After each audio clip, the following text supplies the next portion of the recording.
اعوذ باللہ من الشیطان الرجیم بسم اللہ الرحمن الرحیم السلام علیکم ورحمۃ اللہ وبرکاتہ۔ میں امید کرتی ہوں کہ آپ سب خیر و عافیت سے ہوں گے۔ میری دعا ہے کہ اللہ پاک آپ سب کو خیر و عافیت سے رکھیں، آمین۔ ناظرین، حدیث پاک میں آیا ہے کہ اچھی بیوی اگر زیادہ پیسہ خرچ کر کے اچھا رشتہ مل رہا ہے تو خرچ کرو۔ بعض دفعہ مہر زیادہ بول دیا لڑکی والوں نے اور اب آپ کے پاس پیسے ہیں نہیں، اب گھر کو بیچو، پہلی فرصت میں کرائے پر آ جاؤ۔ اچھی بیوی مل جائے خدا کی قسم کروڑ گنا بہتر ہے۔ وہ جو آپ کو سکون دے گی اس ذاتی گھر میں رہنے سے کروڑ گنا بہتر ہے۔ کتنے ایسے لوگ ہیں جو ذاتی گھر میں رہ رہے ہیں لیکن بیگم کی وجہ سے ڈپریشن کے مریض ہو گئے ہیں، ہارٹ اٹیک ہوا، مر گئے۔ آپ صلی اللہ علیہ وآلہ وسلم نے فرمایا، اے اللہ، ایسی عورتوں سے پناہ مانگتا ہوں جو بڑھاپے سے پہلے بوڑھا کر دیں۔ پتہ یہ چلا کہ اللہ نے عورت کو یہ پاور دی ہے، یہ طاقت دی ہے کہ آپ کو بڑھاپے کی عمر کو پہنچنے سے پہلے پہلے بوڑھا کر دے۔ یہ اللہ نے صلاحیت دی ہے انہیں کہ آپ کی عمر ریٹائرمنٹ کی 60 سال کی تھی، اس نے 40 سال میں ہی آپ کو ریٹائرمنٹ کے قابل بنا دیا، مینٹلی ریٹائر کر دیا اس نے۔ تو اس چیز پر پیسہ خرچ کرو۔ اپنی اولادوں کے لیے بھی اچھا رشتہ ملتا ہے تو اس پر پیسہ خرچ کرو۔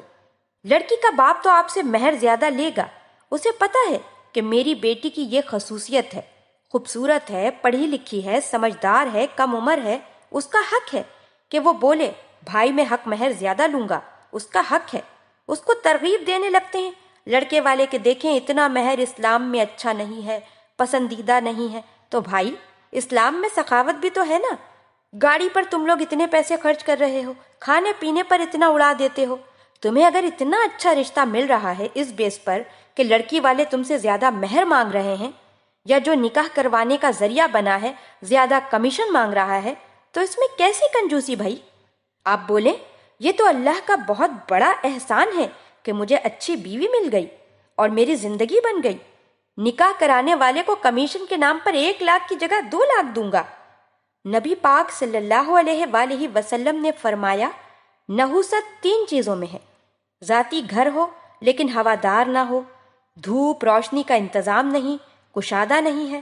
گھر کشادہ ہو، ہوادار ہو، دھوپ کا انتظام ہو، روشنی آتی ہو، پڑوسی اچھے ہوں، یہ چیزیں نہیں ہیں۔ نہ دھوپ کا انتظام ہے، گھر مرغی کا دڑبا لگ رہا ہے، 80 گز کے گھر میں 12 بچوں کو ایک کمرے میں رکھا ہوا ہے، لیکن فخر اس پر ہے کہ ذاتی گھر ہے۔ تو بھائی یہ تو پاگل پن کی علامت ہے۔ تو بھائی اس صورت میں کرائے میں رہ لینا بہتر ہے، کیونکہ گھر کی اینٹیں آپ کی ذاتی ہیں۔ آپ کی باڈی کو یہ بات سمجھ نہیں آتی، باڈی کو یہ سمجھ آتی ہے کہ یہ روشن دان ہے، اس سے روشنی آنی چاہیے، جو پنکھا ہے اس سے ہماری باڈی کو ہوا ملنی چاہیے۔ تو پہلے پیسہ خرچ کریں اچھی غذا پر، پھر اچھی بیوی کو زندگی میں لائیے۔ پیسہ خرچ کریں، اچھی بیوی جب مل جائے تو اس کو روکنے کے لیے بھی پیسہ خرچ کریں، کیونکہ آپ کی کنجوسی کی وجہ کر بھی آپ کی بیوی اگر آپ کو چھوڑ کر چلی گئی تو پھر آپ کا ذاتی گھر آپ کے کسی کام نہیں آئے گا۔ اسی لیے کرائے پر رہ لیں، لیکن بیگم سے کہیں کہ اچھا کھائیں گے، اچھا پئیں گے، اچھی سواری رکھیں گے، پھر اگر پیسے بچ گئے تو ذاتی گھر بھی بنا لیں گے۔ بیگم کو یہ باتیں سمجھ نہیں آئیں گی، لیکن اس سے کیا ہوگا، آپ لوگ دونوں کا ریلیشن شپ بہترین ہو جائے گا۔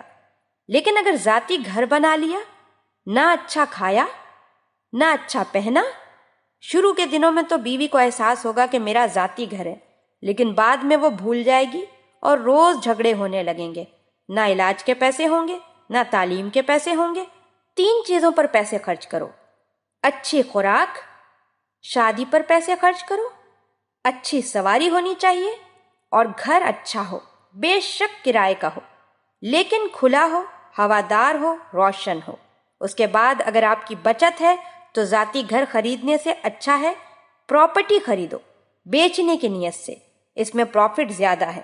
بڑے سے بڑے تاجر دیکھے ہیں ہم نے، کرائے پر رہتے ہیں، جتنا پیسہ ان کے پاس ہوتا ہے وہ تجارت میں انویسٹ کرتے ہیں اور کہتے ہیں اس سے ڈبل کر لو بھائی، کیونکہ گھروں کی قیمتیں اتنی تیزی سے نہیں بڑھتی ہیں جتنی تیزی سے پراپرٹی کی قیمتیں بڑھتی ہیں۔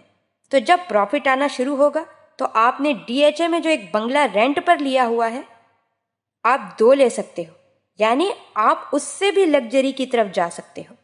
تو میرے بھائیوں اور میری بہنوں، اس ساری باتوں کا خلاصہ یہ ہے کہ جب زندگی میں ایک اچھی بیوی شامل ہوگی، دماغ پرسکون رہے گا، زندگی میں خوشیاں ہوں گی، خوش رہو گے، دماغ کام کرے گا تو زندگی میں خوشحالی خود بخود آ جائے گی۔ اللہ پاک ہم سب کو دین کی سمجھ عطا فرمائے اور اس کے مطابق زندگی بسر کرنے کی توفیق عطا فرمائے، آمین۔